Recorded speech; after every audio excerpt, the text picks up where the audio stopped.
It's the creepiest, scariest thing you've seen, but no one believes you. I used to have a buddy that lived in the same neighborhood, a few streets over. One night we were having a couple of beers in his backyard while playing cards. I had some things to do the next morning, so just before 10 I said my goodbyes and shoved off. It was a short walk, maybe 15 minutes door to door, so I never drove. Anyway, it was a nice night. Uneventful trip. But when I got home, my roommate was coming out the front door, coffee in hand, and dressed for work.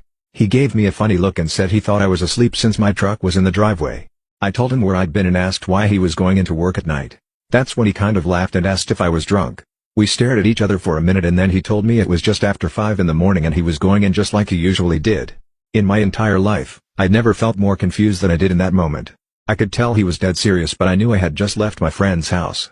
I checked my phone and sure enough, 5-something in the AM. My roommate left for work. I paced circles in the living room for a bit, then called the friend whose house I'd just left. He groggily answered and confirmed I'd left at 10 the previous evening. I have no idea what happened during those 7 hours of my life, and it gives me chills to think about it all these years later. I wasn't drunk, I wasn't tired, no one could have slipped anything in either of the 2 Coors Lights I'd had, no known medical conditions that would have caused me to black out. And nothing has happened like it since. I just don't know what happened to that time.